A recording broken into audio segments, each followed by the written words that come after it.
Estuvimos dándole vueltas, acabo de empezar a grabar en este momento. La semana pasada le dimos vueltas a esta idea de lo que es la energía, ¿verdad? Vimos el trabajo, la energía y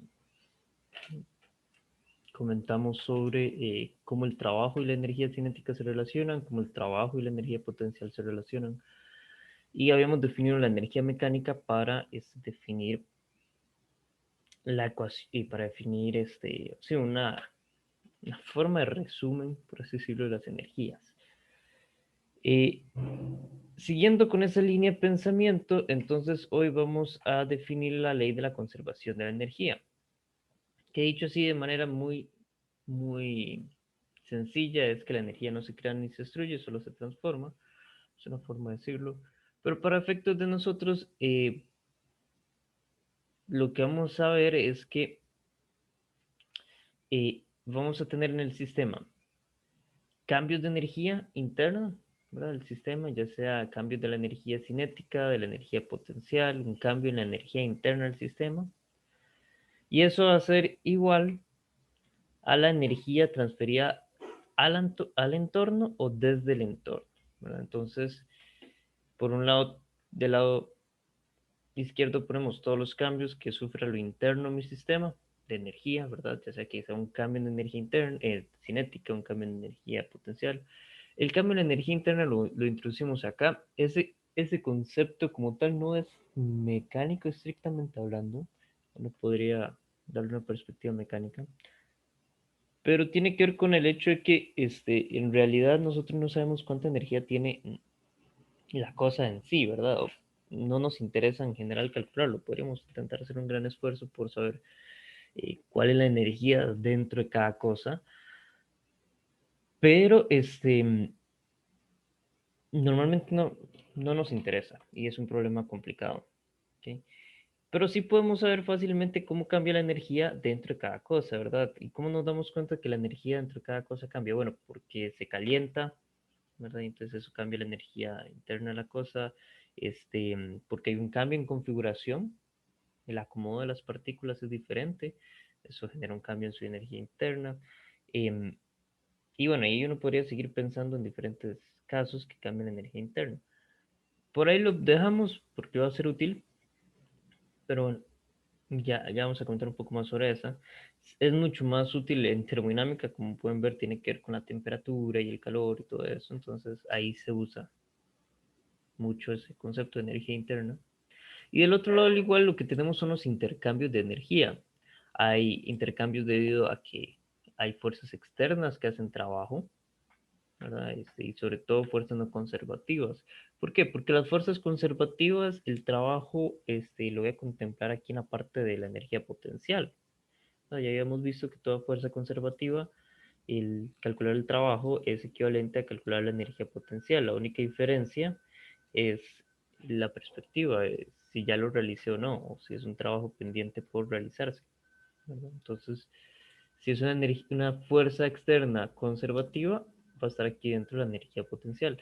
Pero si es una fuerza externa no conservativa, tengo que considerar su trabajo del otro lado igual. O también tengo que considerar si son energías que se transfieren al sistema o que salen del sistema, ¿verdad? Y el libro ahí les da varios ejemplos, ¿verdad? Una forma de transferir energía es dándole masa, una forma de transferir energía es, eh, a ver qué más, le doy masa, le doy temperatura, eh, se genera una corriente eléctrica, eso transfiere energía del sistema o hacia el sistema. Este, Se genera una onda de sonora, una onda mecánica, la onda mecánica es energía que se mueve. Y, ¿verdad? Esas son como las posibilidades que tenemos. A ver si me faltó alguna. Y bueno, esa es la versión general, ¿verdad? No se destruye la energía, simplemente pasa de un lado del sistema a otro, ¿verdad? Eso es lo que estamos diciendo con esta ecuación.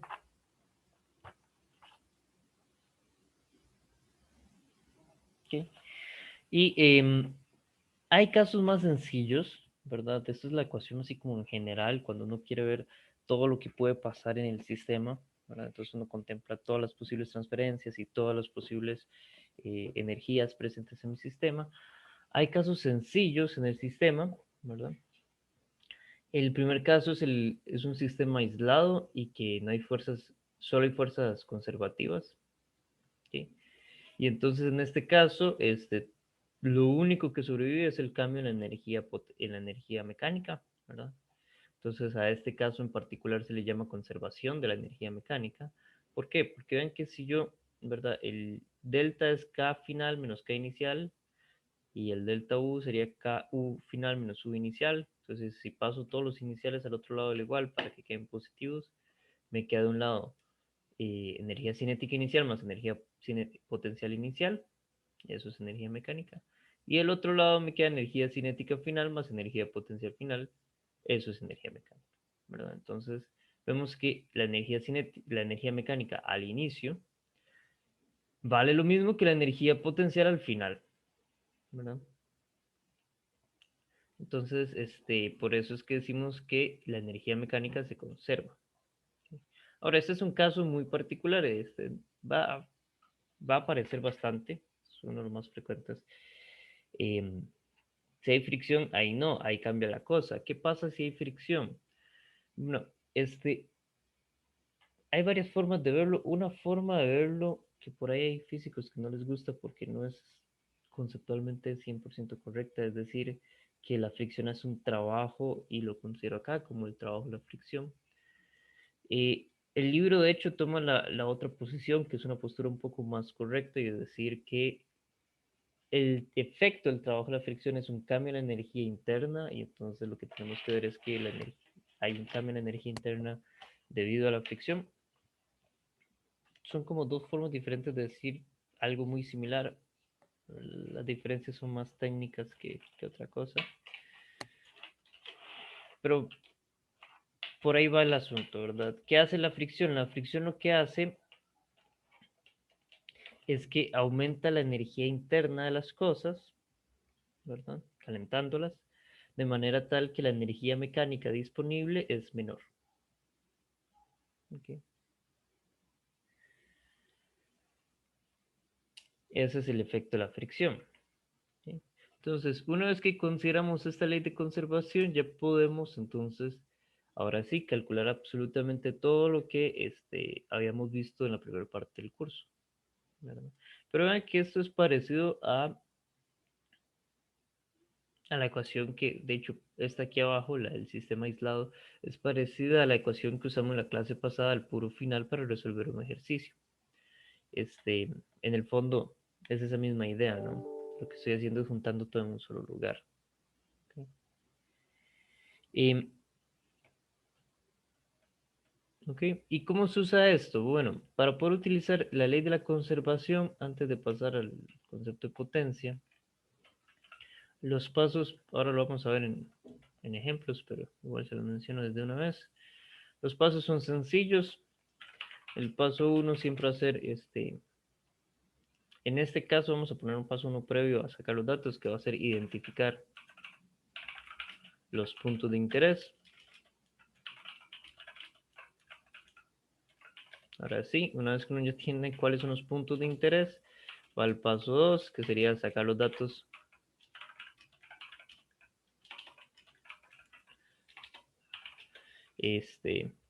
por un lado las constantes,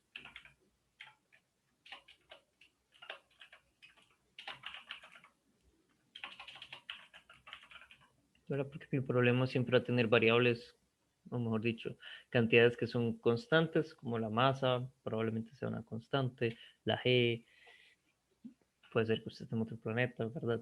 Ese tipo de datos que no cambian. Si tiene un resorte, la constante del resorte, ¿verdad? Y, y luego los datos por cada punto. Y los datos variables.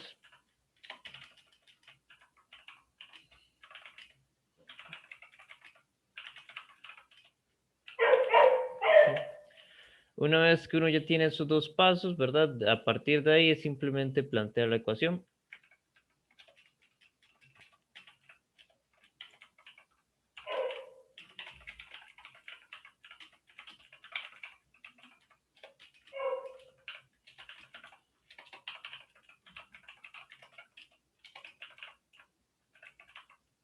Ahora, la cuestión de la conservación de la energía sería esta grandota, que aquí es donde uno tiene que escoger si tengo un caso en donde necesito considerar el efecto de la fricción o si lo que tengo es un caso para un sistema aislado donde solo hay fuerzas conservativas, ¿verdad? Básicamente es eso, es ver cuáles términos dentro de mi ecuación dejo. Y bueno, a partir de ahí ya es resolver la matemática.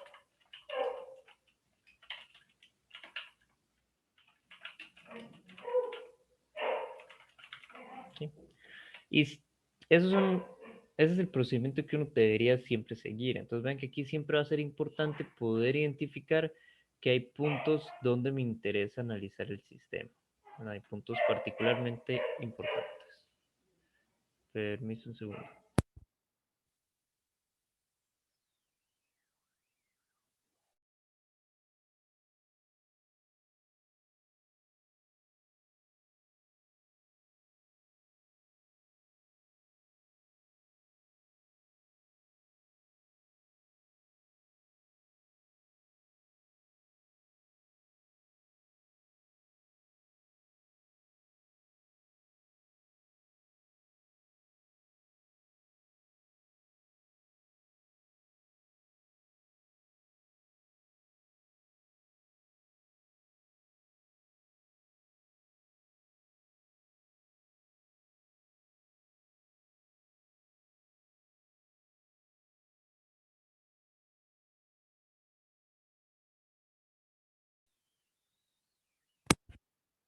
Ok. Y básicamente esos son los pasos para poder resolver cualquier ejercicio de esto. ¿Ok? Ahora, antes de pasar a los ejercicios, hay un concepto por ahí que es importante mencionar. Se relaciona con la energía, es algo adicional a lo que hemos estado estudiando hasta el momento. Esto le agrega más flexibilidad a la capacidad de análisis y es la potencia. Y bueno, ¿qué es potencia? Potencia es, dicho así de forma general, cuánta energía se consume en un tiempo dado, ¿verdad? Hay gente que dice que es trabajo entre tiempo, ¿verdad? Em, pero sí, lo que me dice, lo que transmite esta cantidad es cuál es ese ritmo al cual yo voy consumiendo la energía, ¿verdad?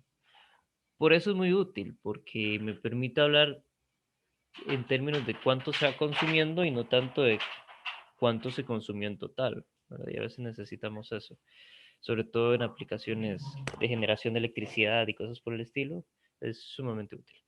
¿Sí? Y entonces lo tenemos en dos especies, por así decirlo, en dos tipos. La potencia instantánea y la potencia promedio. ¿Okay? ¿Cuál es la diferencia? Bueno, la misma diferencia que habíamos visto con las variables cinemáticas. El caso promedio toma en cuenta toda la energía consumida en total, en un tiempo total. El caso instantáneo lo que hace es llevar eso al límite de un instante. ¿Para cuánta energía voy consumiendo en un instante dado? Entonces, eh, se convierte en una derivada porque, ¿verdad? Es el cambio de la energía o la energía que se va consumiendo, se lo puedo ver como un delta, y eso cuando lo llevo al caso instantáneo se convierte en un diferencial, ¿verdad? Y por eso entonces el caso instantáneo es la derivada de la energía respecto al tiempo, ¿verdad? Si yo pudiera expresar la energía como una función del tiempo. ¿Okay? Vean que las unidades son julios entre segundos, esa unidad es lo que uno define como watt, ¿ok? Y por aquí también en el caso instantáneo uno también puede y, ¿verdad? Decir, bueno, pero ¿qué pasa con el trabajo que es fuerza por punto instancia? ¿Y qué pasa si la fuerza es constante? Entonces sale de mi derivada y fuerza punto derivada de la posición con respecto al tiempo, eso es velocidad, ¿verdad? Entonces, la potencia instantánea también se puede calcular como fuerza punto velocidad. ¿Okay? Em, ok, ¿dudas hasta el momento?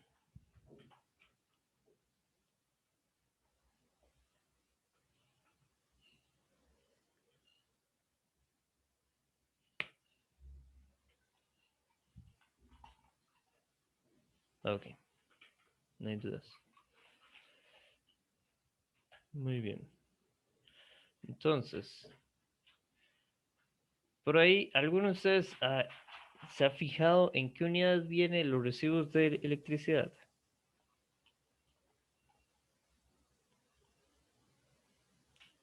¿O en qué unidad se cobra la electricidad? ¿Tienen alguna idea?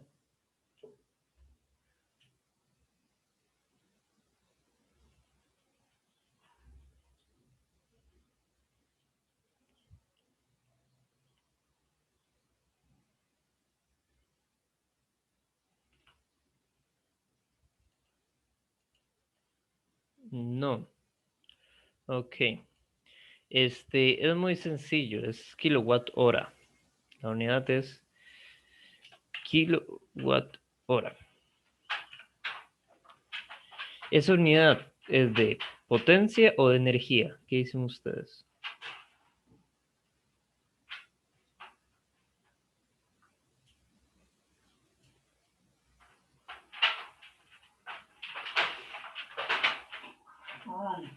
Los kilowatt hora.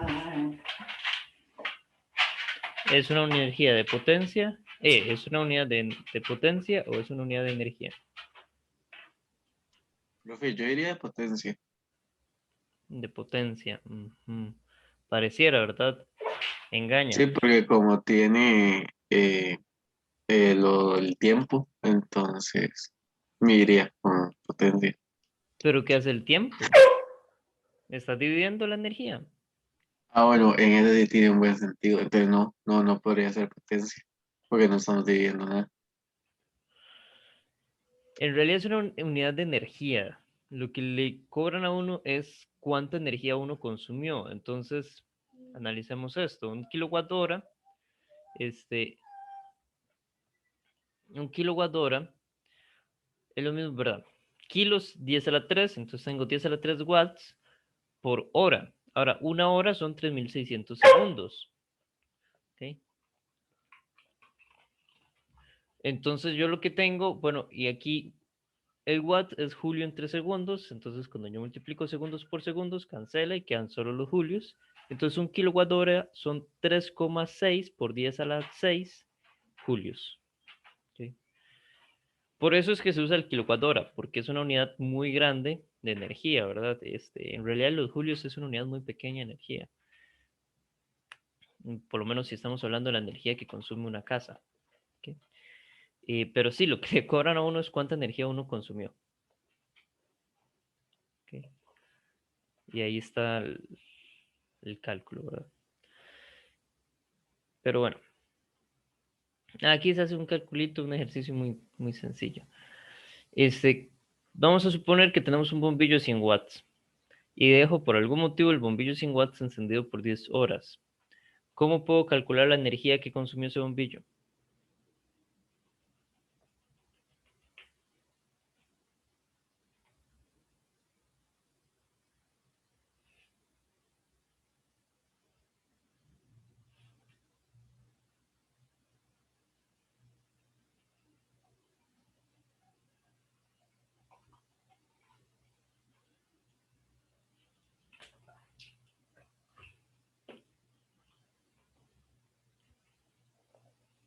¿Sí? Tengo un bombillo 100 watts que lo dejé encendido por 10 horas. ¿Cómo puedo calcular? Exacto, ¿verdad? Los watts los multiplico por el tiempo son 10 horas, lo tengo que multiplicar por 3600 para que pasar de horas a segundos, ¿verdad? Entonces hagamos eso, ¿verdad? La potencia es energía entre tiempo, pasar el tiempo a multiplicar. Eh, Veámoslo en términos de kilowatt hora. Un bombillo de 100 watts en 10 horas consume un kilowatt hora. ¿Sí? Ahora, este,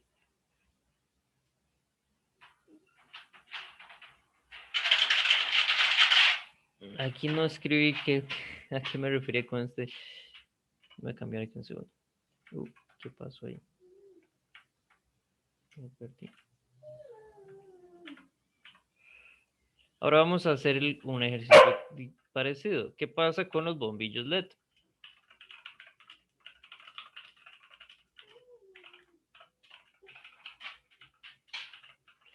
un bombillo LED de 15 watts, que en realidad un bombillo LED de 15 watts es bien potente. Bueno, el bombillo LED de 15 watts, si igual hago el mismo ejercicio de dejarlo encendido 10 horas, igual lo voy a dejar en horas para calcular kilowatts horas. Serían 10 horas por 15 watts, eso es 150, o sea, eso es 0.15 kilowatts por hora, ¿verdad? Entonces, la idea de este ejercicio ahí, muy sencillo, era por un lado concientizar de que no dejen la luz encendida y por otro lado decir que los LEDs es una mejor opción que el bombillo incandescente normal, ¿verdad? Yo sé que son más caros, pero consumen mucho menos y duran mucho más. Pero bueno, eso solo era un pequeño ejercicio ahí de potencia. ¿Okay? ¿Dudas hasta el momento?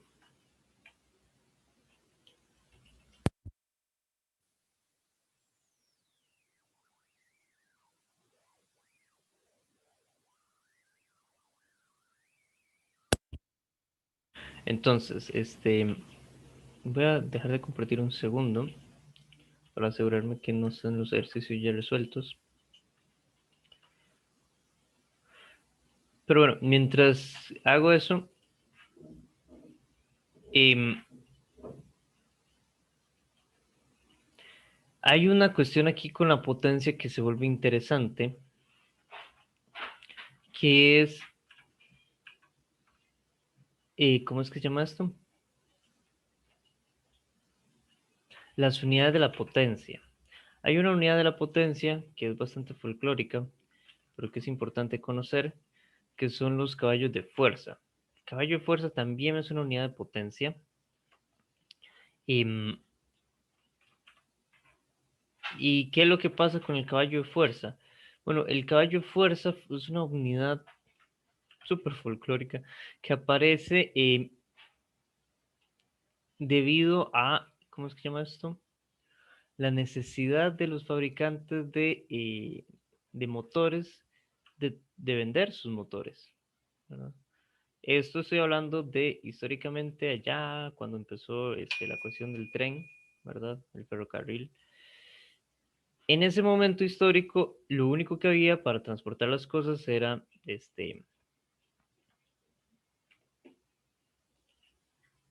de carretas, ¿cierto?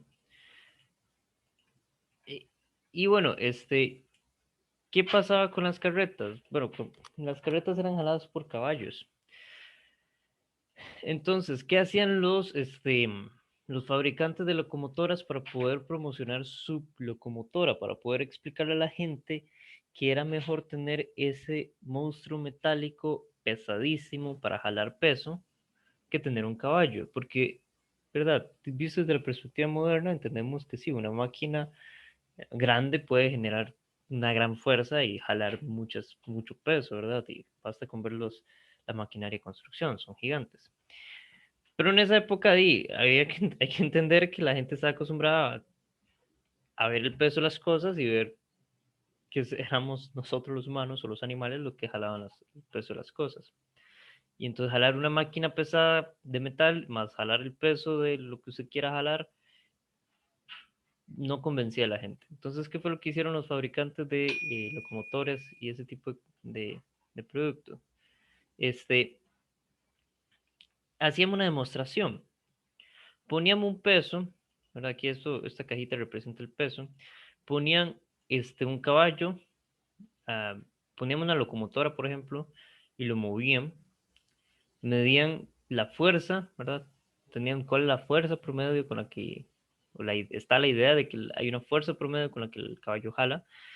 Lo que uno veía era que se movía el peso a una distancia dada en un tiempo, ¿verdad? Eso es lo que usted lograba ver, ¿verdad? Em, y usted, ¿verdad? La idea es que esta fuerza tiene que jalar el peso, como mínimo. Y entonces usted montaba caballos, ¿verdad? Y decía, bueno, vean cuántos caballos se necesitan para jalar este peso. Y después usted montaba su locomotora y usted decía, vean, mi locomotora lo mueve más fácil, más rápido, o sea, en menos tiempo recorre la misma distancia, ¿verdad? Y entonces ahí fuerza por distancia entre tiempo, ¿verdad? Eso es trabajo entre tiempo, eso es potencia. Y entonces por ahí es que sale la idea de los caballos de fuerza, ¿verdad? De cuántos caballos de fuerza tienen que, o a cuántos caballos, sí, a la fuerza de cuántos caballos equivale la locomotora.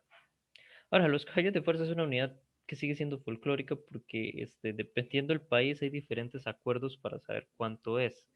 Nosotros vamos a usar el acuerdo del sistema internacional que dice que un caballo de fuerza es 746 watts, pero en realidad en ciertas partes de Europa es diferente, en Estados Unidos creo que es ligeramente diferente, y entonces no es estrictamente, o sea, es una unidad super folclórica, es ver cuántos caballos necesito para jalar un peso. Pero bueno, eso es otra unidad de potencia y sigue siendo muy popular en medio de los fabricantes de motores, ¿verdad? Los autos siguen dándose en caballos de fuerza. Esa unidad es de potencia, ¿verdad? Entonces aquí un par de unidades interesantes. El kilowatt hora para la energía y el caballo de fuerza para la potencia. Pero bueno, eso es solamente como para que conozcan la unidad como tal. Bien, hagamos ejercicios. Hoy nos vamos a concentrar en los ejercicios que no tienen fricción. El jueves, perdón, hacemos ejercicios un poco más complejos. En realidad este tipo de ejercicio es muy sencillo.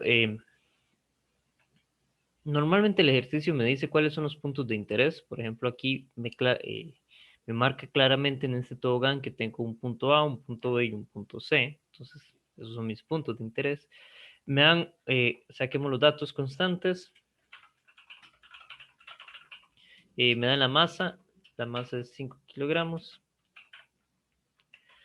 Y entonces ahora sí, empezamos a sacar datos por punto. Entonces en el punto A, tengo que la altura son 5 metros, dice la figura. Y dice que se libera desde el punto A. El hecho de que se libere desde el punto A significa que la velocidad en el punto A es cero, ¿verdad? Está en el punto A y ahí lo libero, ahí lo suelto.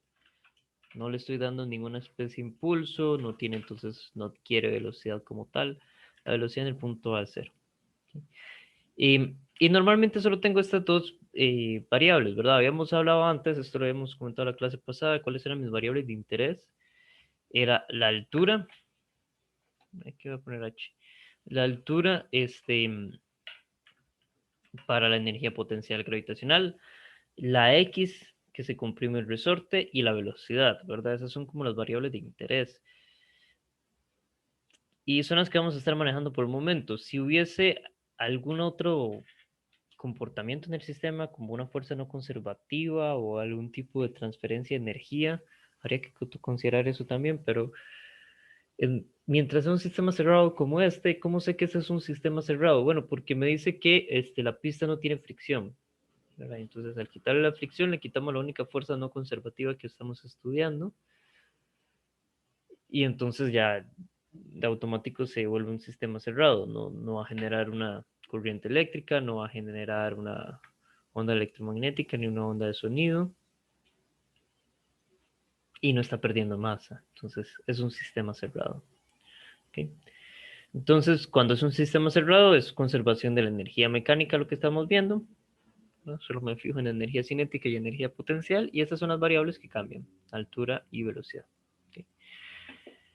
Muy bien, y entonces, ¿qué es lo que nos piden? Nos piden primero que determinemos la velocidad del bloque en el punto B y C y el trabajo neto hecho por la gravedad en el bloque cuando se mueve desde A hasta C, ¿verdad? Entonces terminemos aquí, terminamos de poner los puntos de interés.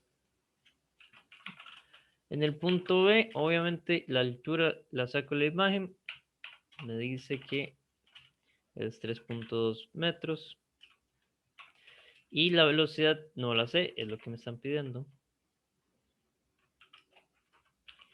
Y en el punto C, paso parecido, tampoco conozco la velocidad, tengo una altura gracias a la imagen. Voy a ponerlo por acá. El punto C. La altura son 2 metros, ¿verdad? En el punto C. Ahora, tengo dos incógnitas, velocidad en B y velocidad en C. ¿qué hago yo en este caso? Bueno, siempre voy a estar analizando dos pares, siempre comparo dos pares. Ven que las ecuaciones hablan de un delta, ¿verdad? Y el delta tiene un punto inicial y un punto final. Entonces quiere decir que yo siempre estoy agarrando dos puntos a la vez y solo dos, ¿verdad? Entonces, si quiero la velocidad en B, voy a comparar el punto A y el punto B, ¿verdad? Y entonces, planteemos la ecuación. ¿Cuál es la ecuación? Sería la conservación de la energía potencial, perdón, de la energía mecánica.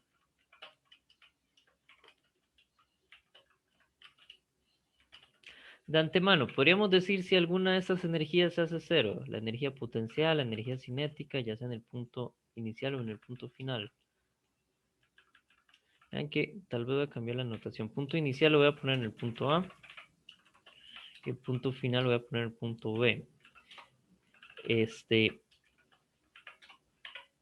repito mi pregunta. ¿Alguna de estas energías evidentemente será cero? Que pueda quitar y que no me estorbe. La cinética inicial. La cinética inicial, exacto, porque la velocidad ahí es cero, ¿verdad? Entonces, si la velocidad es cero, la energía cinética es cero. Ok, entonces, eso me simplifica un poco la ecuación. Entonces, sustituyo cada uno por lo que es. La potencial es masa por gravedad por la altura. La cinética es masa por velocidad al cuadrado entre 2. Y aquí tengo otra vez masa por gravedad por altura.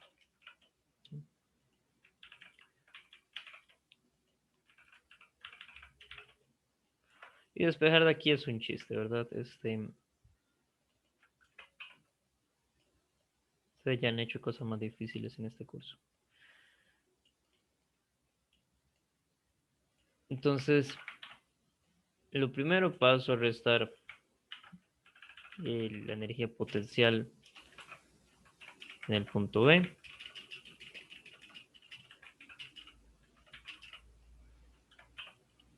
Saco a factor común mg.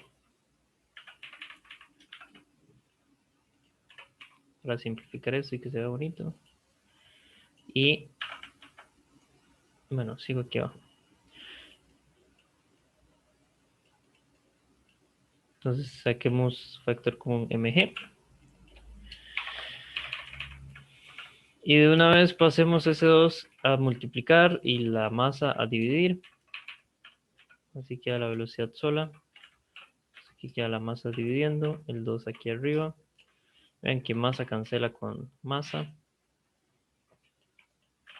Y entonces simplemente sacamos la raíz cuadrada y decimos que entonces la velocidad en el punto B es la raíz cuadrada de 2 por g por el cambio de alturas.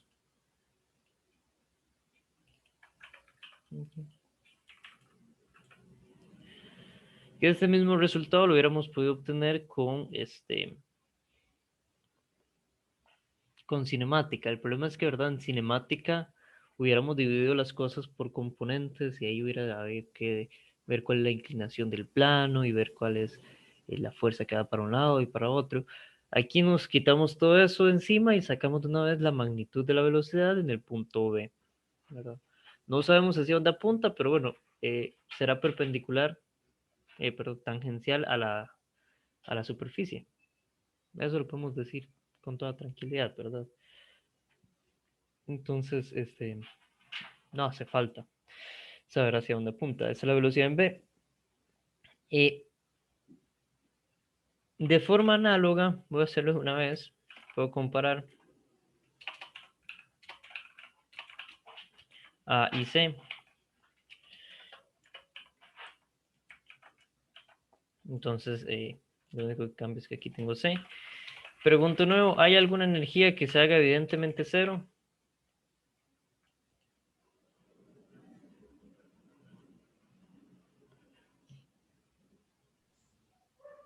Profe, igual la energía cinética en A. Exacto, igual a energía cinética en A. ¿Sí? Y bueno, voy a poner la ecuación como completa con todas las variables. Pero vean que es la misma ecuación. Lo único que estoy cambiando aquí es que en vez de las constantes de B, tengo las constantes de C. ¿verdad? Las variables en C. Entonces, en realidad el resultado va a ser el mismo. Ahora simplemente tengo que cambiar en donde decía B, pongo C. Y listo. Sí, queda claro por qué es exactamente el mismo resultado. ¿O prefieren que lo haga paso a pasito?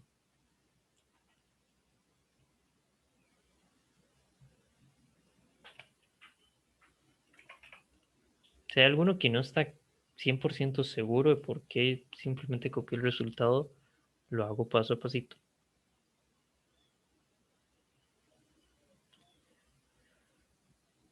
Todo bien, perfecto. Si hubiera alguno que no entiende, ok, lo explicamos paso a pasito. Excelente. Entonces, tenemos esta ecuación. Igual, pasemos entonces la energía potencial en el punto C al otro lado a restar. Okay.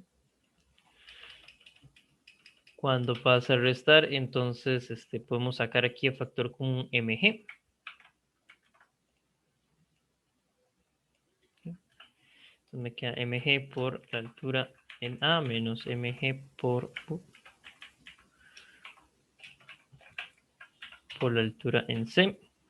Paso el 2 a multiplicar y la m a dividir de una vez.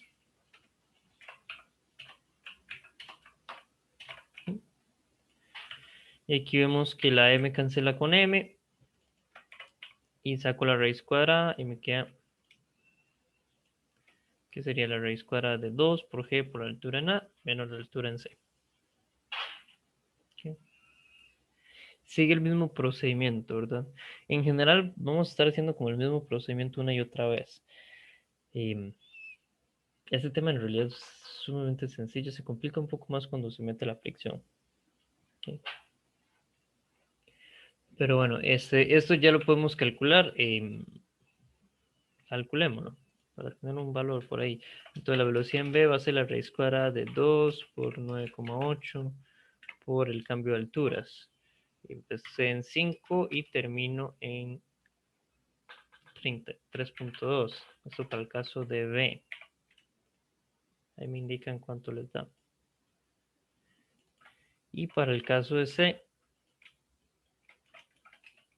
tenemos algo parecido. 2 por 9,8 por cambio de alturas. Comencé en 5, termino en 2. Me dicen cuánto les da. 5.94, supongo que ese es B.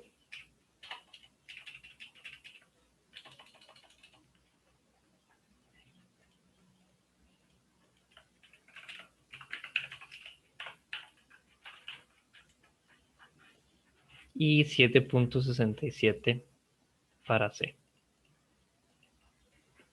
Perfecto. ¿Okay? Esta es la primera parte, eso estaba sencillo. ¿Okay?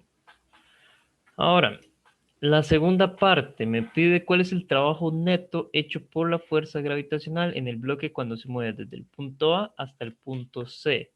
Hay varias formas de calcular eso, así que hagámoslo juntos. ¿Cómo lo harían ustedes? Ocupo el trabajo que hace la gravedad cuando el objeto se mueve desde el punto A hasta el punto C. ¿Cómo lo calculo?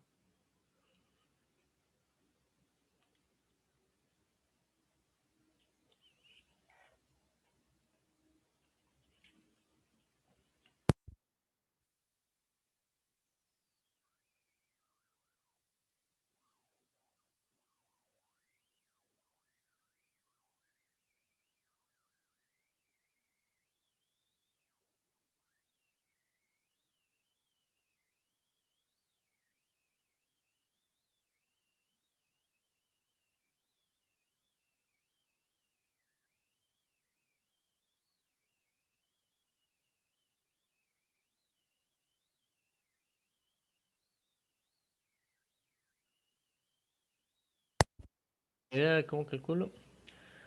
Trabajo es fuerza por desplazamiento, cruz desplazamiento, no punto. Okay, cuidado ahí, no sé si... Okay, recuerda que estoy multiplicando vectores. El compañero en el chat puso lo siguiente. Yo sé que no, es difícil escribir matemática en texto plano. Pero eso, el compañero puso esto. Recordemos que aquí tengo vectores, entonces la cruz significa una cosa muy particular. Y no, el trabajo es punto. Es fuerza punto. A ver si logro poner el punto en medio. Es fuerza punto distancia. ¿Verdad? Yo sé que poner un punto ahí en el medio es difícil en el teclado. Pero sí, recordemos que es el producto que tengo que usar porque estos son vectores.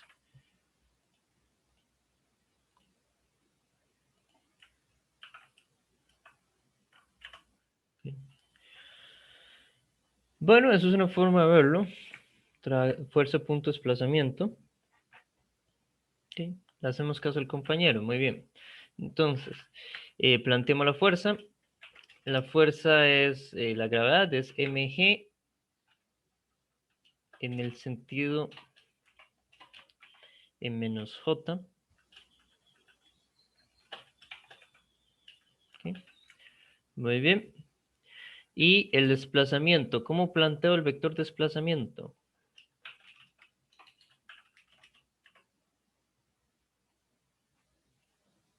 ¿Qué es el vector desplazamiento? ¿Cómo lo puedo dibujar aquí, en el diagrama este que está acá?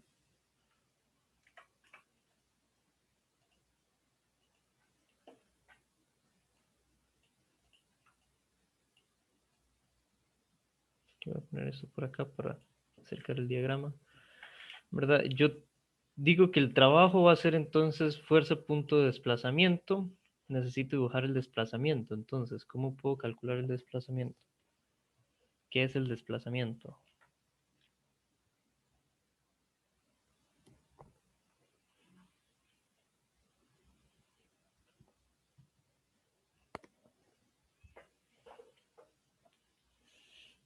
Desde el punto A hasta el punto C, exacto. Y recordemos que es una línea recta. El desplazamiento va a ser un vector que apunta desde el punto A.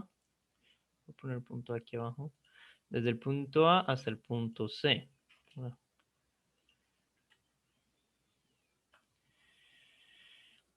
Ahora, no solo va en la dirección de I, es cierto, va en I, pero también vean que también está inclinadito, ¿verdad? No solo va en I. Ese es el desplazamiento. Entonces, sí va en I, pero también va en J. Vean que entonces yo aquí puedo formar, a ver si lo logro formar más o menos, no me salió tan bien, ¿verdad? Qué horrible, pero no importa. Puedo formar el triángulo y puedo separar componentes. Entonces, ¿qué es lo que pasa con el desplazamiento? Tiene una componente en Y, ajá, voy a llamarlo de X, de sub X, y tiene una componente en Y, de sub Y. ¿Ok? Entonces, cuando yo lo voy a expresar como vector, tengo que el desplazamiento se desplazó cierta cantidad de X en el eje Y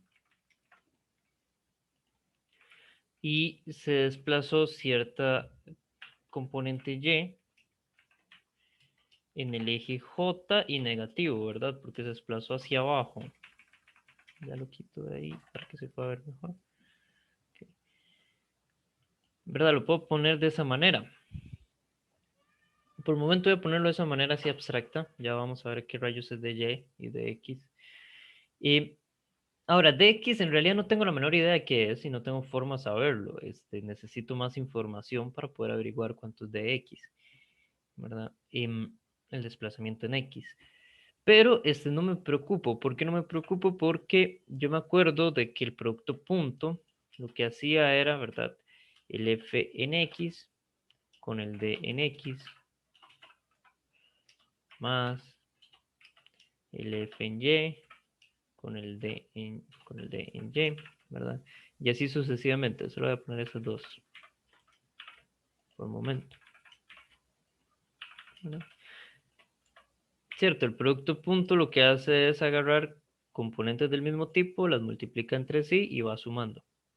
Ahora esa era la forma de calcular producto punto con componentes. ¿Cuál es la componente X de la fuerza?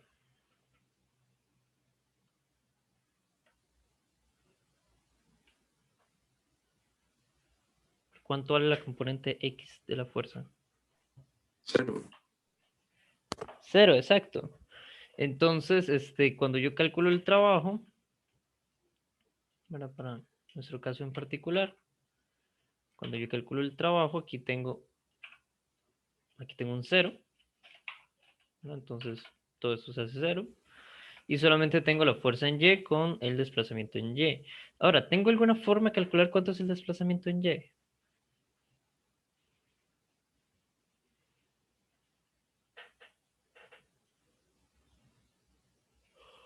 La fuerza en Y, la fuerza en X es 0 porque la fuerza que yo estoy viendo, ¿verdad? Aquí fuerza es peso, ¿verdad?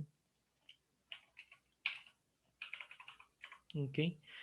Y entonces el peso lo calculo como mg en la dirección negativa de J, ¿verdad? Va hacia abajo en J. Y no tiene componente en X, ¿verdad? No tiene nada que está acompañando la Y. Entonces cuando no hay nada, uno pone un 0. Ok.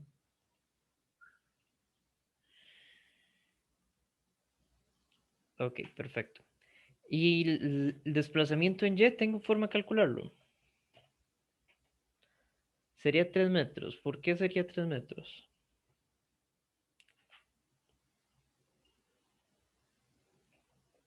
¿Cómo se lo explicaría a sus compañeros que llegó a esa conclusión de que son 3 metros?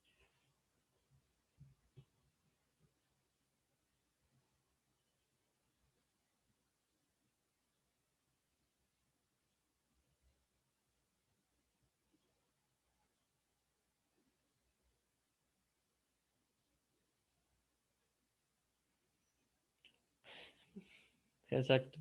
Inicia en 5, termina en 2, ¿verdad? Entonces bajó 3 metros, ¿verdad? Entonces podemos decir con toda tranquilidad del mundo, ok, esos son 3 metros, ¿verdad? Porque empezó en 5 y llegó hasta 2, ¿verdad? Bajó hasta 2. Entonces el trabajo de la gravedad sería mg por 3. Bueno, mg por dy, voy a ponerlo así por el momento. Y que noten que una forma de poner matemáticamente cómo calculé ese de 3, es decir, que puse la altura en C, perdón, la altura en A, menos la altura en C, ¿verdad? Al final de cuentas eso fue lo que hizo la compañera, la altura en A menos la altura en C. A es 5, C es 2, me da 3, ¿verdad? Vean que esto, ¿verdad? Si C es el punto final y A es el punto inicial, voy a sacar un menos de factor común, solamente para probar mi punto. Entonces tengo altura en C, que es final, menos altura en A, que es inicial. Y no sé si ya vieron por dónde va el cuento de esto. Esto sería menos el cambio.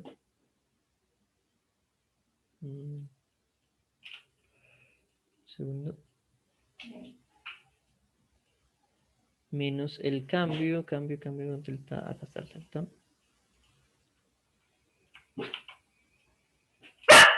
Menos el cambio en la energía potencial. ¿Okay? Que era lo que habíamos dicho desde un inicio. Entonces hay estas dos formas de calcularlo. Por eso yo les dije al puro inicio de empezar esta parte que escogieran ustedes el camino. Porque tiene toda la razón mi compañero. Se puede calcular el trabajo como fuerza punto desplazamiento. Siempre se puede calcular el trabajo así si usted tiene suficiente información.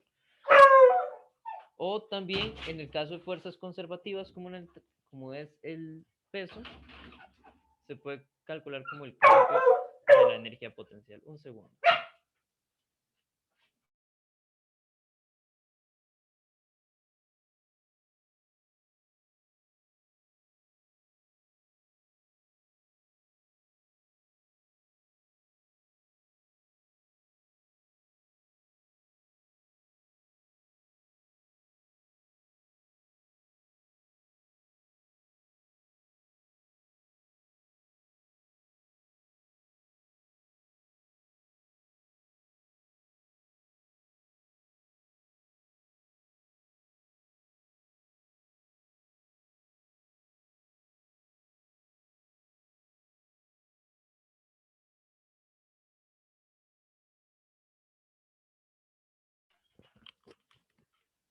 Ok.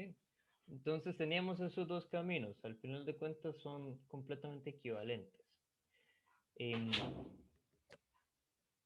pero bueno, calculémoslo. Ya que estamos acá, entonces es simplemente el peso 5.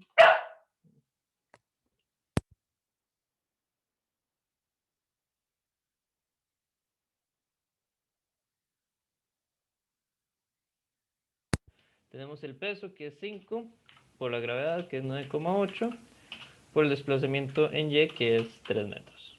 ¿Vale? Es el trabajo. ¿Sí? ¿Dudas?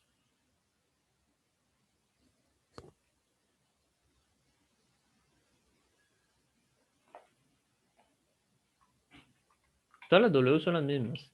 Es equivalente, a ver, ¿cómo se lo pongo?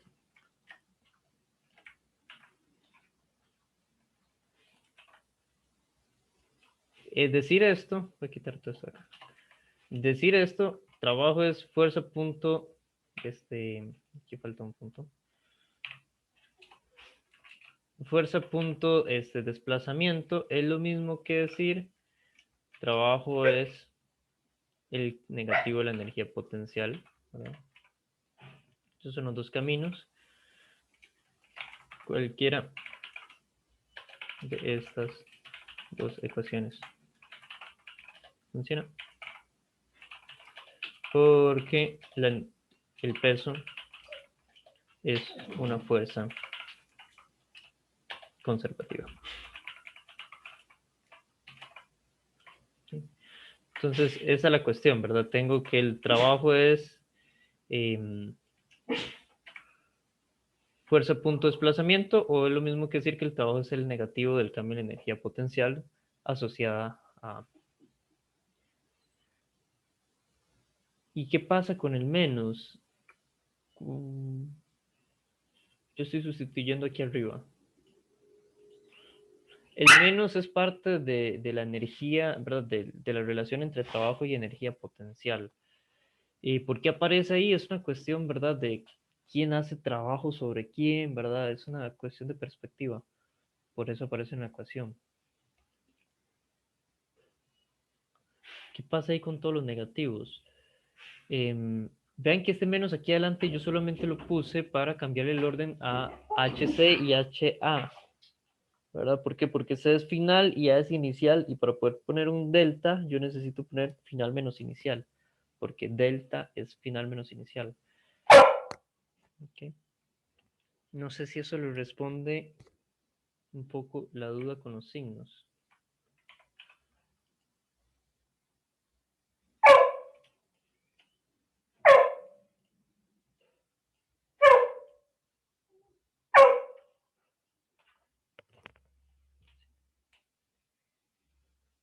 Sí, le respondió Trabajo todo. siempre va a ser positivo, entonces. No necesariamente. Este, hay varias formas de ver la cuestión del trabajo. Em, el trabajo es positivo si la fuerza se hace en la misma dirección que el desplazamiento.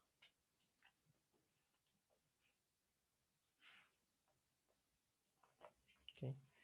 Esa es la condición para que el trabajo sea positivo, que se haga en la misma dirección que el desplazamiento.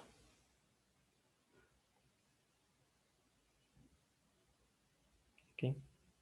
En este caso, la fuerza va hacia abajo, el desplazamiento va hacia adelante y hacia abajo. Entonces, como hay una parte del desplazamiento que también va hacia abajo, entonces este trabajo va a ser positivo. ¿Verdad?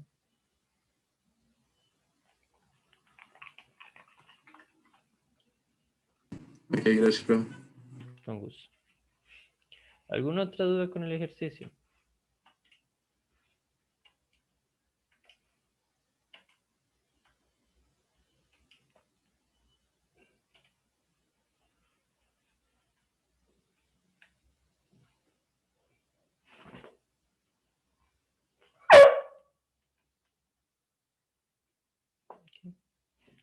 Muy bien, pasemos de ejercicio. Entonces, ¿qué es lo que tenemos acá?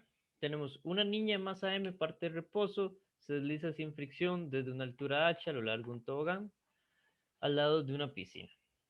Se lanza y luego... No, aquí está el tobogán.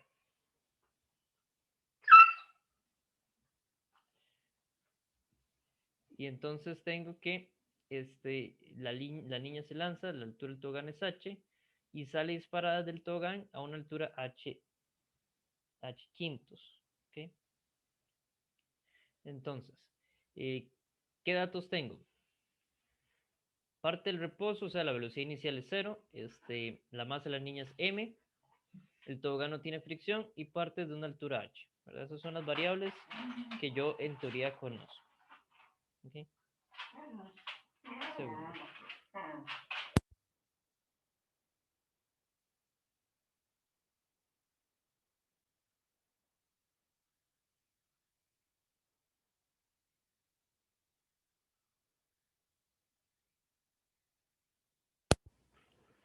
¿Ok? Esas son las variables que conozco. ¿Ok? Ok.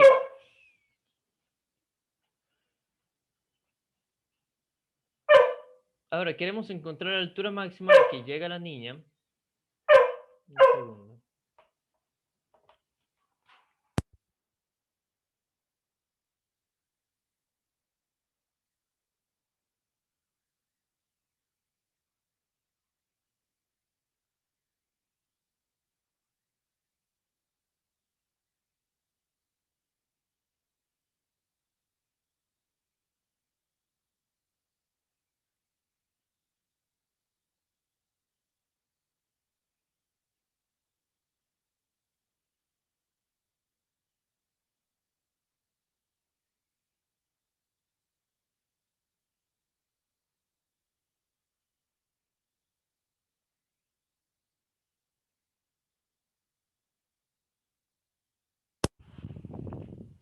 Muy bien, entonces queremos encontrar primero la altura máxima arriba del agua en su movimiento como proyectil.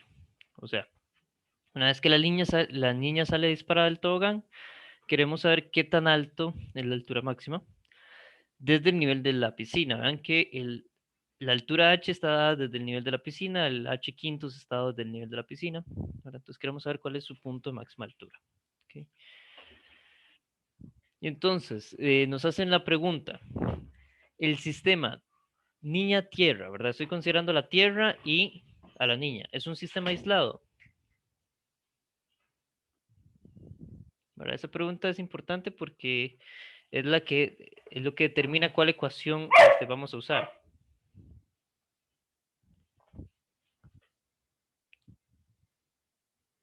¿Okay? Entonces, el sistema niña-tierra es un sistema aislado.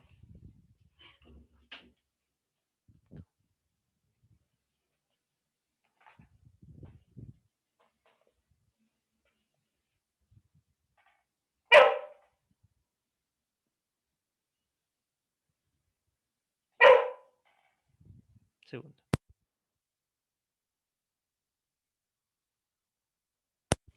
Exacto, es un sistema aislado porque no tiene fricción.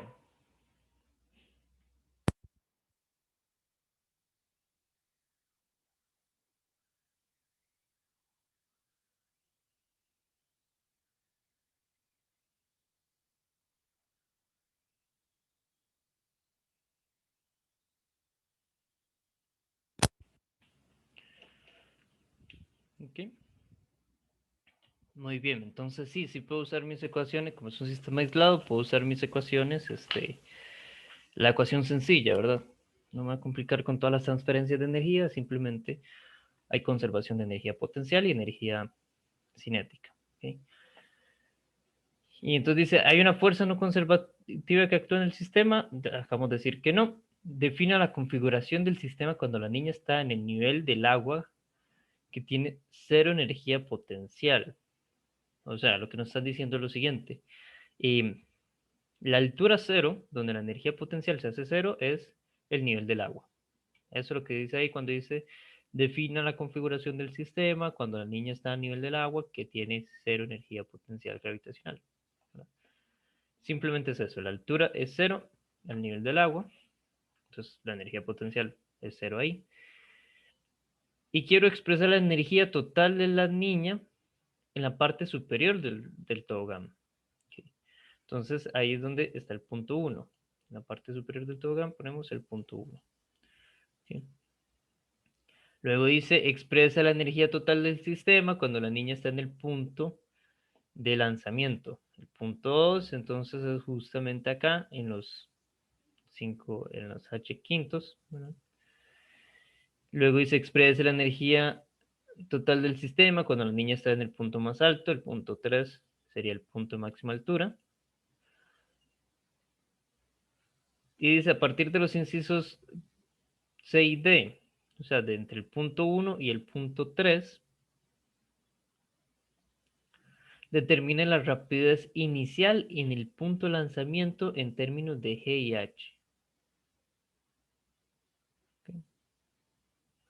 O sea, determina la velocidad en 2.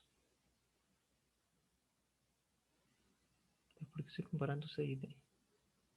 Ah, sí, el C y D es el punto 2, ¿verdad? Este D me dice el punto de lanzamiento. Entonces lo que quiero es la velocidad que tiene la niña ahí en el punto de lanzamiento. Y por último dice, de los incisos D, E y F, o sea, todo lo que usted hizo antes, determine la altura máxima en términos de H y el ángulo de lanzamiento. ¿Sí? Ok, entonces,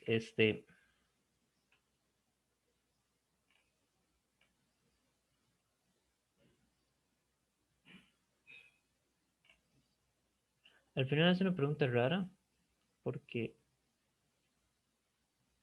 dice, sus respuestas serían las mismas si el tobogán no tuviera fricción. Bueno, pero estamos en el caso sin fricción.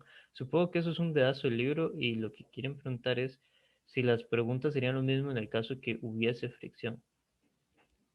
Pero bueno, eso la dejamos por ahí. Entonces, ¿qué es lo que me están pidiendo? En el fondo, lo que yo necesito es simplemente expresar qué es esta Y máxima, ¿verdad? La altura máxima. ¿Y qué es lo que hizo todo el enunciado? Decirme paso a pasito cómo lo tengo que hacer. ¿Verdad? Los datos constantes son estos que ya yo puse aquí. La altura, la masa, que no hay fricción. ¿Okay? Y entonces vamos comparando por puntos. ¿Verdad? Eso es lo que nos piden el punto C, el punto D y el punto E, es que a cada uno de los puntos de interés le calculemos la energía. Pero para eso necesitamos saber cuántos cada una de las variables en cada uno de esos puntos. La altura en el punto 1 es h, ¿verdad? Estoy a lo más alto. Y la velocidad en el punto 1, decimos que la velocidad al puro inicio es 0, parte del reposo. Perfecto. Entonces, cuando vengo a aplicar la energía mecánica, es energía cinética más potencial. ¿Hay alguna de esas dos que se haga 0?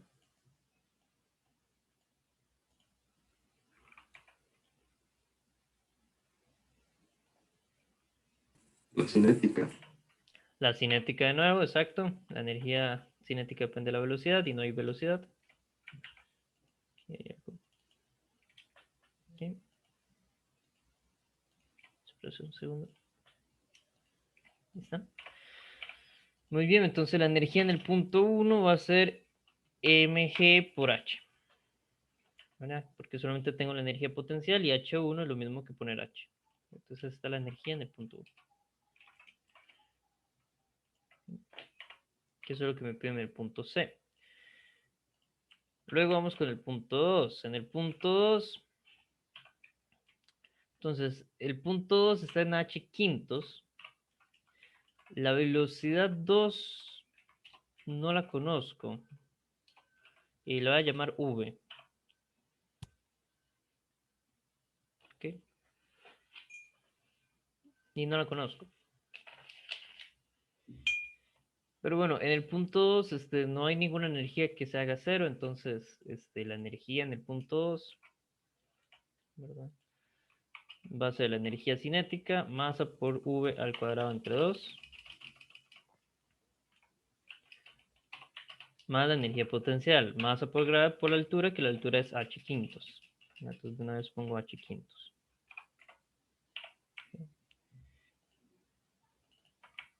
Si les confunde por qué pongo algo donde lo pongo, pregunten de una vez, ¿verdad?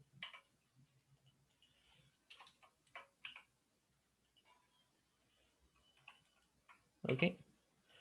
Y analicemos el punto 3. No sé qué es el punto 4 porque lo había puesto antes. Pero analicemos el punto 3. Es el punto de máxima altura. Ok. Entonces, en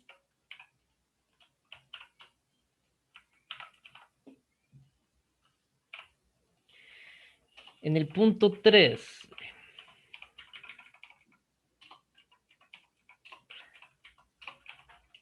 en el punto 3, la altura es y máxima, que yo voy a estar llamando y, para simplificar y no estar poniendo subíndices.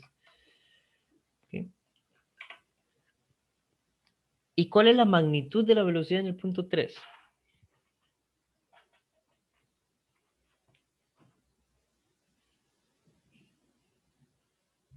Sería solo V, ¿no? Es constante.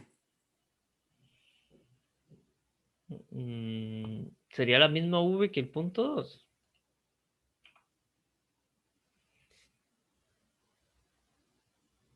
Cero. Sería, ponen cero en el chat y después se disculpan. 0, v. ¿Cuál es la velocidad en el punto 3? Vean que aquí yo tengo la magnitud de la velocidad.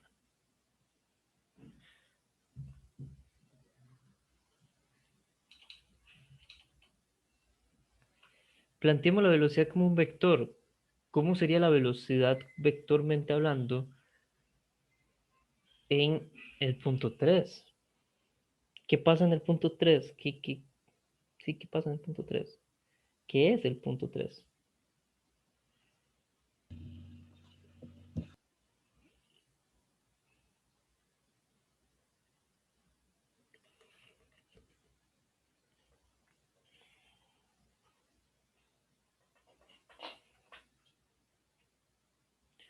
Es la altura máxima de una parábola. Perfecto. ¿Qué pasaba en la altura máxima de una parábola?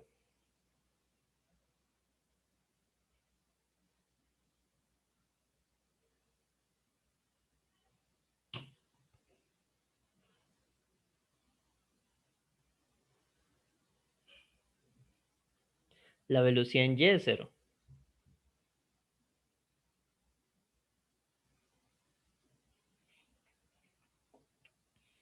Ok, me ponen varias cosas. Vamos despacio. Primero nos ponen que la velocidad no es cero porque es el punto máximo. Cuidado. Y la componente en x de v, me lo ponen en signo de pregunta. Hay una componente en x, ajá. Y la velocidad en y es cero. Ok, sí, casi todo lo que me pusieron es correcto. La velocidad no es cero, que vamos despacio. Es cierto, la magnitud de la velocidad en el punto de máxima altura no necesariamente es cero, porque es una parábola. Y entonces, lo que dice el siguiente compañero es cierto, ¿verdad? Entonces, la magnitud en el punto 3, o sea, altura máxima, no es cero, porque todavía queda la componente en x, ¿verdad? Pero la componente en y es cero. O sea, si yo vengo acá y pongo la velocidad en el punto 3 como vector, tengo la velocidad en x, en la dirección de y, más cero en la dirección de j, ¿verdad? Porque yo estoy en el punto de máxima altura. ¿Verdad? Aquí, como yo tengo velocidad al cuadrado, la energía cinética, eso no se los había comentado así como se los voy a decir en este momento, pero al tener la velocidad al cuadrado, lo que usa la energía cinética es la magnitud de la velocidad. Entonces yo tengo la magnitud de la velocidad en el punto 3, pero va a ser igual a la velocidad en x, ¿verdad? ¿Por qué? Porque tengo que poner cada componente al cuadrado, la sumo y saco raíz cuadrada, pero y la otra componente es cero. Entonces voy a tener la raíz cuadrada de vx al cuadrado. Entonces solo queda vx. Entonces ahora la pregunta es, bueno, ¿cuánto es la velocidad horizontal? Por ahí dijeron algo sobre velocidad siendo constante. En un movimiento parabólico, ¿qué parte de la velocidad o qué de la velocidad es constante?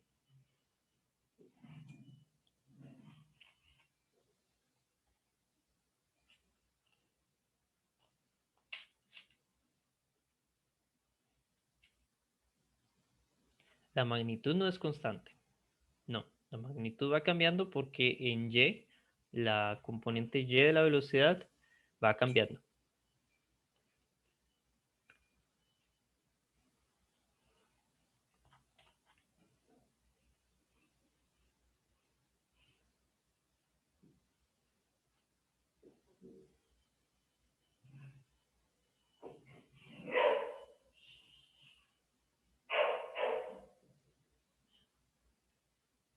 Entonces, ¿qué sí es constante?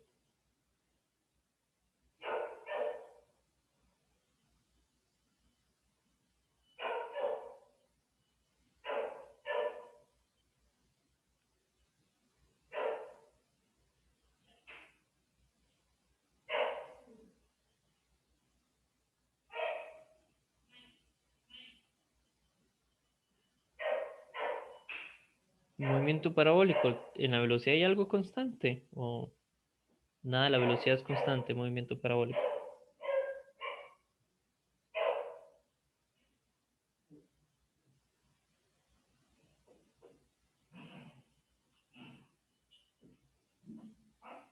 La componente X. La componente X es constante, muy bien. ¿Y cómo la calculo? ¿Cómo calculábamos en el movimiento parabólico la componente X de la velocidad?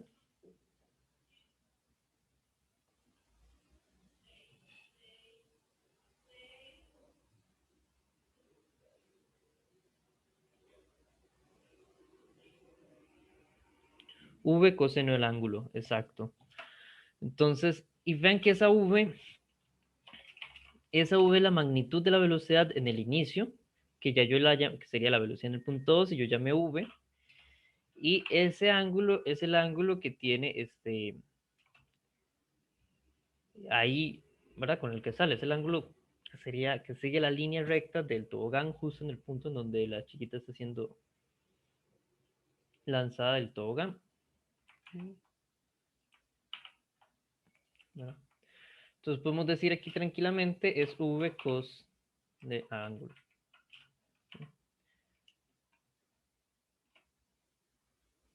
Entonces, ese es solamente un cuello que hay que tener por ahí. Tal vez pongámoslo por acá como una nota. Nota para la energía cinética.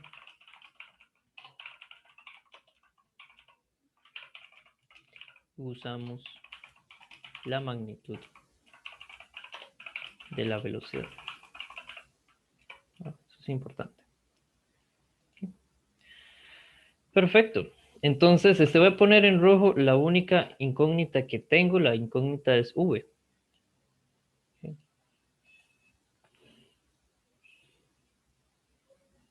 Ah, no, V y Y. Y la voy a poner en azul. Entonces, no, voy a poner V en azul porque en realidad lo que ando buscando es Y. Entonces, V va a estar en azul porque es una incógnita que no conozco y no me interesa en realidad. Y Y. ¿Okay? Entonces, yo ando buscando la Y, ¿verdad? La altura máxima. No puede quedar en términos de V porque V no lo conozco.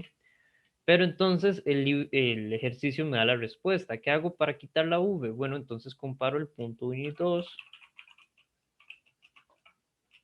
¿Verdad?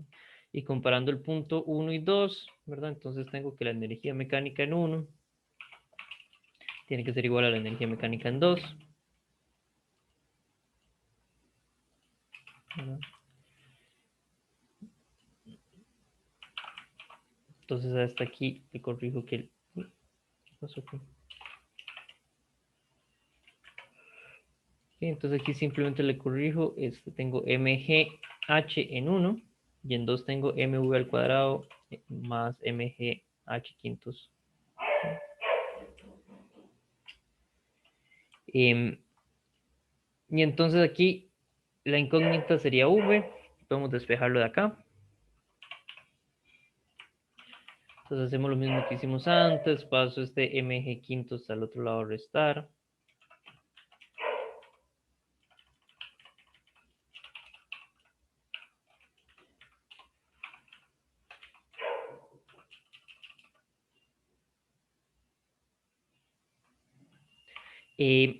Esto es por conservación de energía. La E2 es igual a E1 por conservación de energía. Mecánica, ¿verdad? Y esto lo sabemos porque no hay fricción.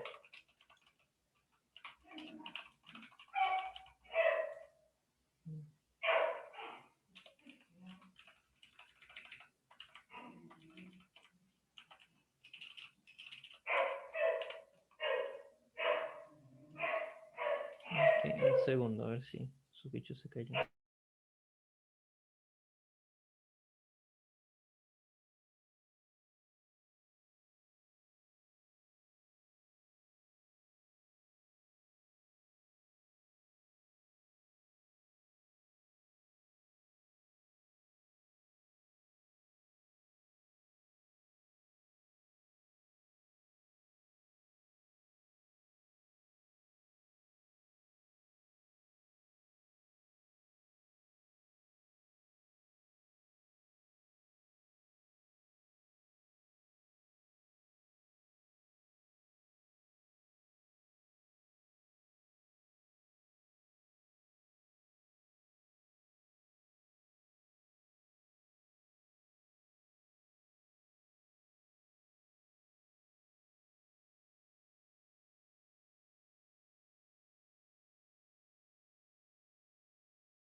Profe, está muteado.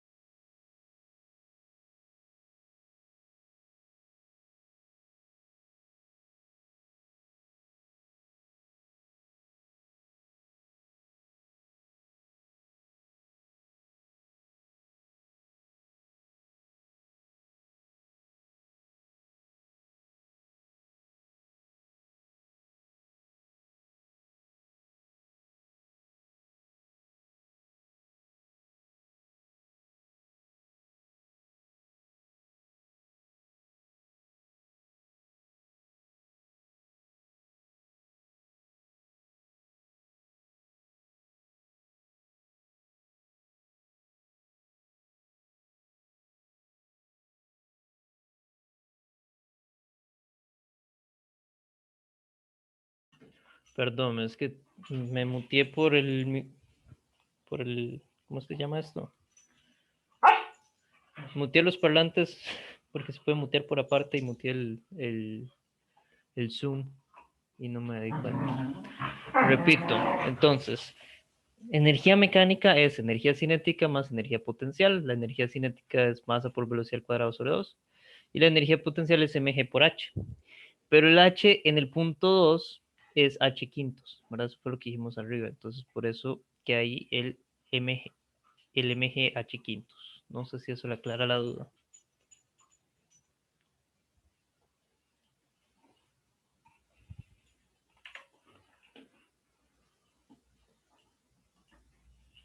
Sí, perfecto.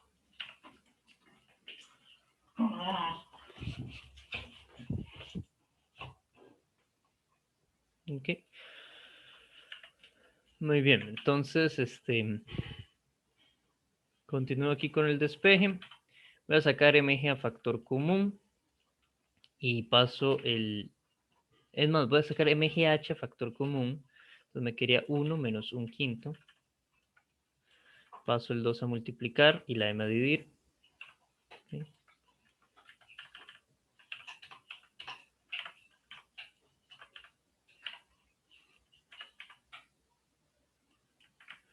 Un segundo para hacer aquí el paréntesis.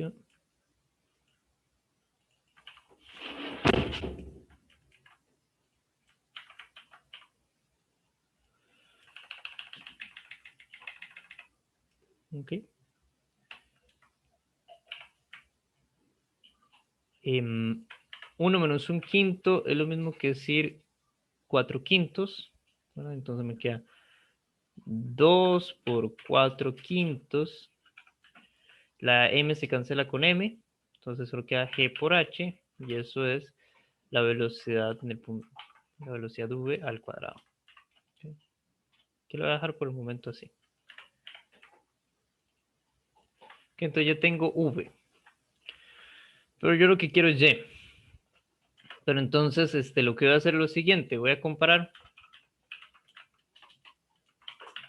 algún punto y el punto 3. ¿Cuál de los otros dos puntos quieren comparar con el punto 3?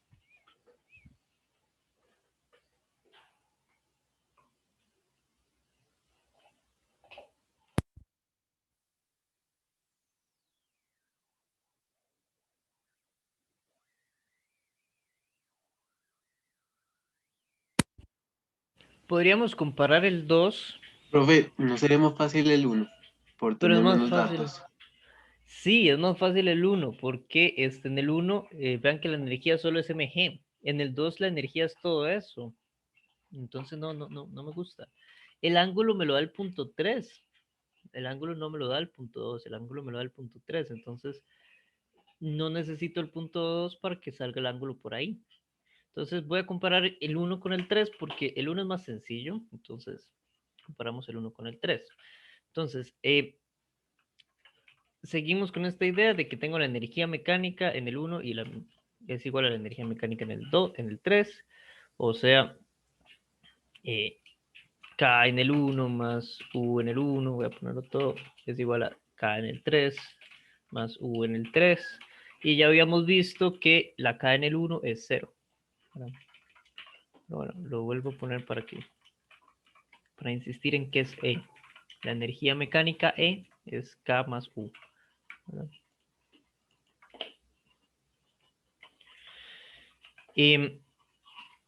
¿Verdad? Entonces pongamos nuestras variables. Tengo aquí, entonces en el punto 1 es mgh.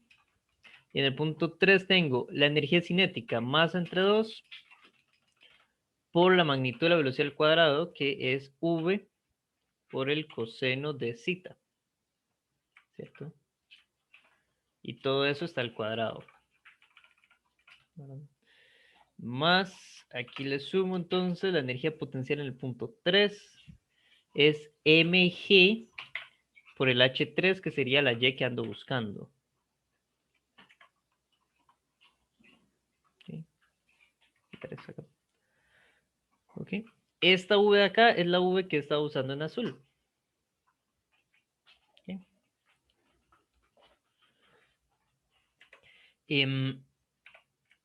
Que ya la calculamos por acá. Aquí decimos, bueno, 2 por 4 son 8.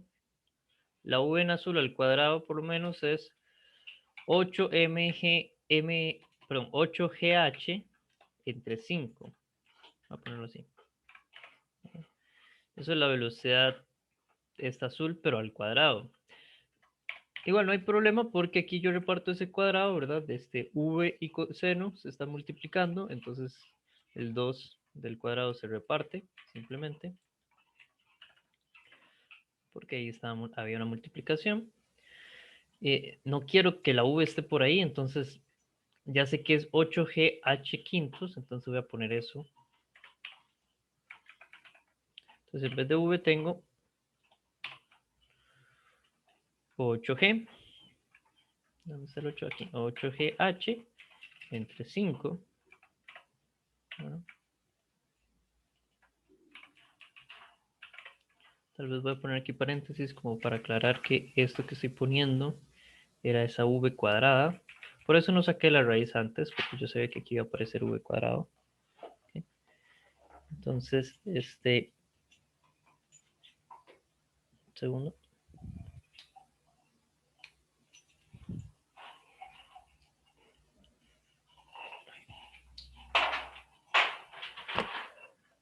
Muy bien, entonces yo sabía que aquí iba a aparecer el v cuadrado, entonces lo dejé el cuadrado antes. Y bueno, de aquí espejo la y. Eso es relativamente sencillo. Se ve horrible y va a quedar horrible, pero no importa. Puedo quitar este paréntesis de acá.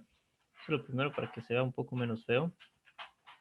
Quito este paréntesis y va a pasar esta energía cinética, bueno, esta Mg8, GH, todo eso lo voy a pasar al otro lado al restar.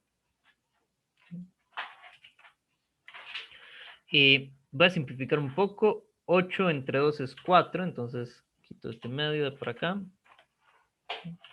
Y voy a acomodarlo, entonces sería 4 MGH entre 5. ¿Okay?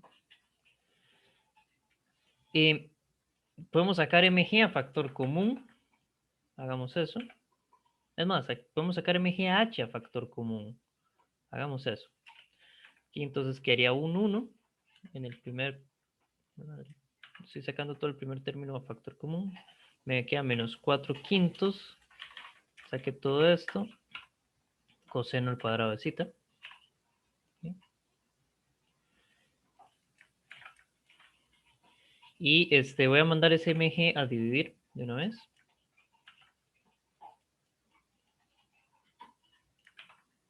Ok.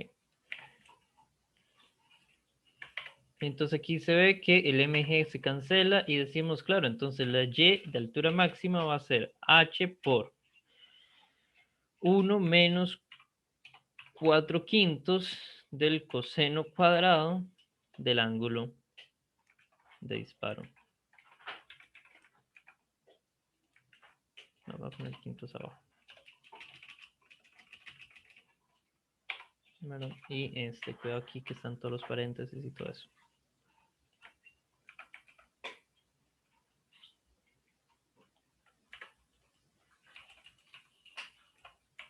Okay. Y esa es la altura máxima a la que llega la chiquita.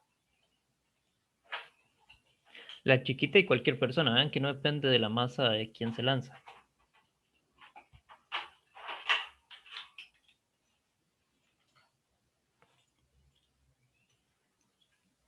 Okay. ¿Dudas?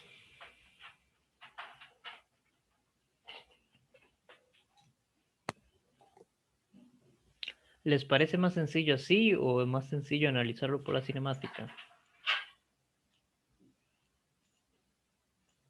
¿Qué fue lo que hicieron en el primer parcial?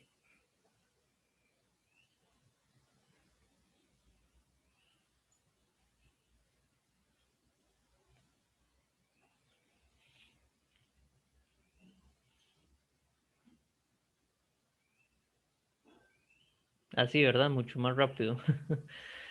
Sí, solo hay que tener ciertos cuidadillos, ¿verdad? Cuidado número 1, la velocidad. Estoy trabajando con la magnitud del vector. Cuidado número 2. No sé cuál es el cuidado número 2. Poner bien las variables en cada punto, tal vez.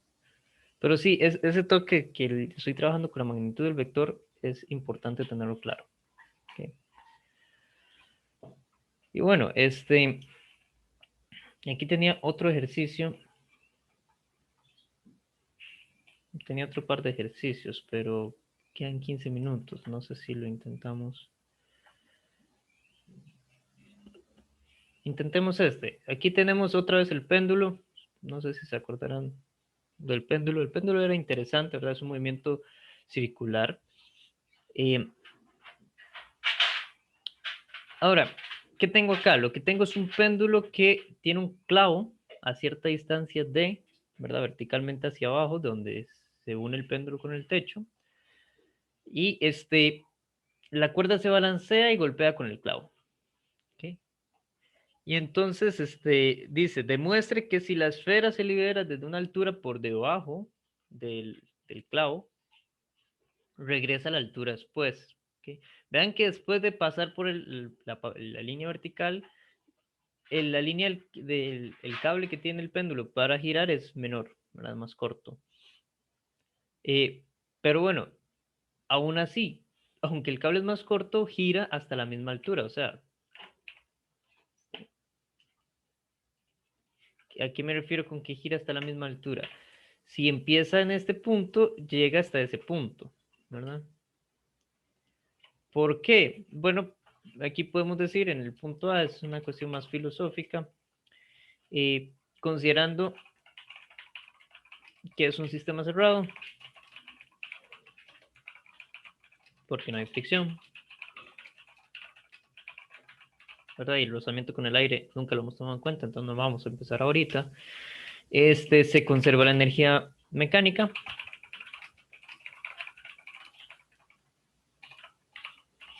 ¿Verdad? Y entonces,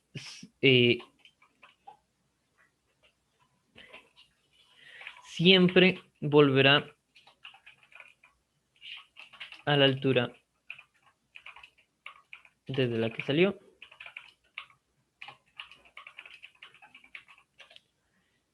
A menos que esa altura esté por encima del clavo. O bueno, la clavija, como dice ahí la figura. ¿Por qué si está encima la clavija ya no vuelve a la misma altura? Porque si está encima la clavija, aquí hay dos círculos que tomar en cuenta, a ver si los logro dibujar más o menos bien. Okay. Hay un primer círculo que no me va a quedar bien, pero no importa. Hay un primer círculo que es debido ¿verdad? Es el movimiento que hace el péndulo debido al punto ahí arriba, ¿verdad? Está horrible esto. Más o menos como así, ¿verdad?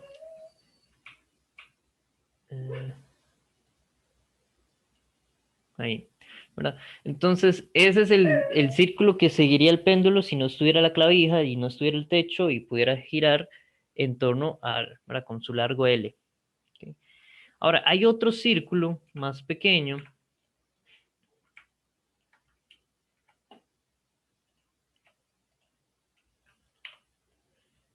que es alrededor de esta clavija. A ver si lo logro dibujar. Más o menos, no es exacto. Ajá, ahí. ¿Okay? Entonces, el círculo grande es el que haría si, si no estuviera la clavija. El círculo pequeño es el que haría alrededor de la clavija. ¿Okay? Entonces, si yo lo saco a alturas iguales, lo que hace entonces el péndulo, ¿verdad? Si la altura es menor a la clavija, ¿verdad? El péndulo viene aquí abajo, por un círculo y luego sigue por el otro. ¿Okay? Eso lo voy a poner en azul. No, en azul no se ve bien. En rosado. A ver si se ve un poco mejor. Eso es lo que haría el péndulo cuando está ahí abajo. Ahora sí, la altura inicial está por debajo de la clavija. ¿Qué pasa si la altura inicial está por arriba de la clavija? ¿Okay? Entonces, esta es la línea en la cual sale, pero si yo estoy por arriba de la clavija, vengo, hago el círculo grande, llego hasta el punto más bajo, empiezo a subir el círculo pequeño, pero cuando llego aquí al punto de la misma altura, llevo más velocidad, todavía tengo velocidad y subo un poquito más. ¿Verdad? Entonces, eso es lo que haría. ¿Okay? Entonces voy a subir un toquecito más porque no gasté toda la energía cinética que llevaba.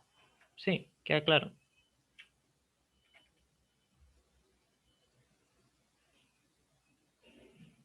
¿Okay?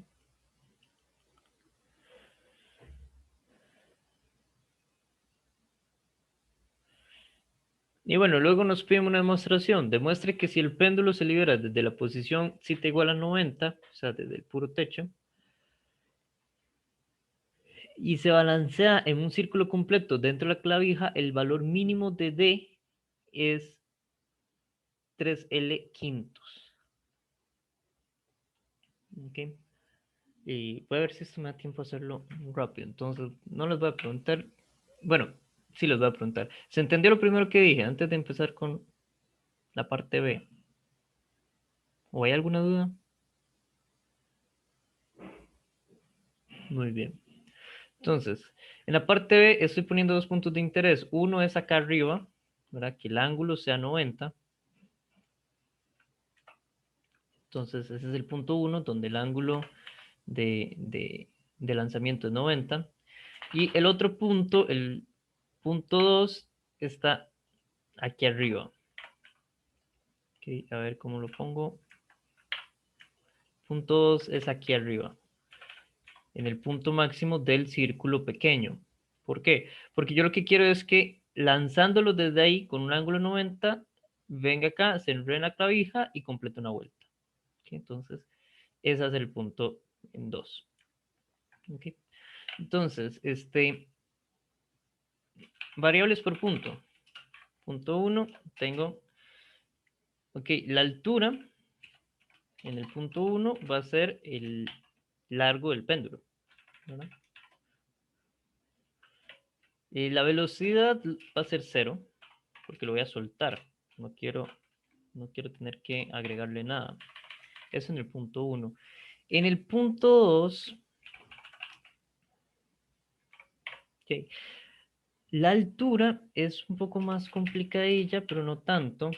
La altura tengo hacia arriba 2 veces la distancia D y hacia abajo la distancia L.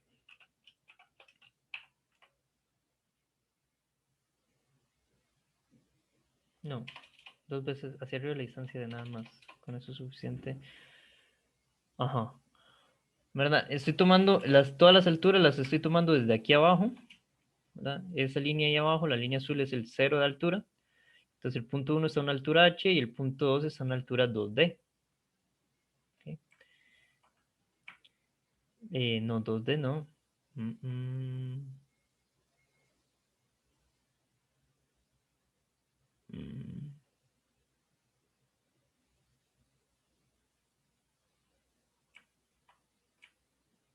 Dos veces el radio. Ok. La altura está 2 veces el radio de ese círculo pequeño. Ahora la pregunta es, ¿cuál es ese radio del círculo pequeño? El radio de ese círculo pequeño, ¿verdad? Analicémoslo. Si la distancia ¿verdad? Desde el punto más alto hasta abajo, se lo voy a poner en verde fosforescente. Ese verde fosforescente es una distancia L, ¿verdad? Esa es la distancia L. Y desde ahí arriba hasta el centro del círculo, esa es una distancia D. Lo que queda del centro del círculo al borde del círculo, que lo voy a poner en rojo, eso es el radio.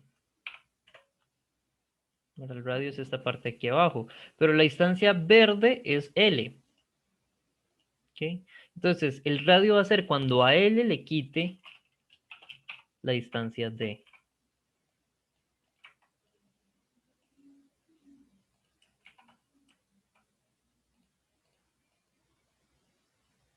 Sí. ¿Se entiende por qué el radio es cuando a L le quito la distancia D?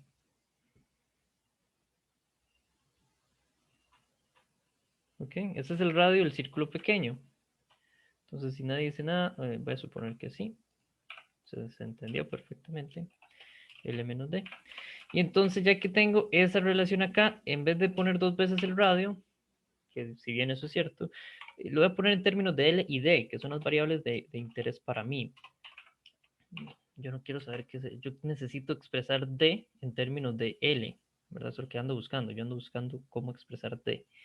¿Okay? Eso por un lado. Por otro lado, la velocidad en el punto 2 es interesante porque si yo quiero que esto complete una vuelta, yo necesito que tenga suficiente velocidad para que la aceleración centrípeta complete la vuelta. O sea, en el punto 2, aquí necesito hacer un comentario adicional, tengo mg hacia abajo y eso va a ser igual a m por aceleración centrípeta.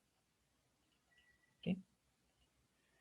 ¿Cierto? ¿Por qué? Porque lo único que tengo, bueno, si soy muy estricto voy a tener hacia abajo el peso, hacia abajo la tensión y hacia abajo la aceleración centrípeta. ¿Okay? Quiero el caso límite en el que la tensión se hace cero, ¿verdad? Ese es el caso límite, ¿verdad? Donde cuando vaya por ahí tenga suficiente velocidad como para que no necesite la tensión, sino que simplemente con el mismo peso me genere suficiente aceleración centrípeta. Entonces tengo que mg va a ser igual a masa por aceleración centrípeta. ¿Okay? La masa se cancela a ambos lados y la aceleración centrípeta, ¿verdad? Paso masa a dividir y cancela, y aceleración centrípeta es la velocidad en el punto 2 al cuadrado sobre el radio. ¿Cierto? Y entonces de aquí voy a sacar que la velocidad en el punto 2, entonces de aquí sale que la velocidad en el punto 2, lo voy a dejar de una vez al cuadrado, va a ser igual a g por el radio, o sea, va a ser igual a g por L menos D. ¿Sí? Entonces, eso es el toquecillo particular que había que tener aquí para la velocidad en el punto 2. Ya una vez que uno tiene esto, calcular esto, resolver el ejercicio, se vuelve simplemente plantear la conservación de la energía. Pero ya quedan 2 minutos para las 9 y yo sé que hay gente que tiene otras clases. Entonces lo dejamos por acá y continuamos el ejercicio el jueves. Al menos de que haya alguna duda.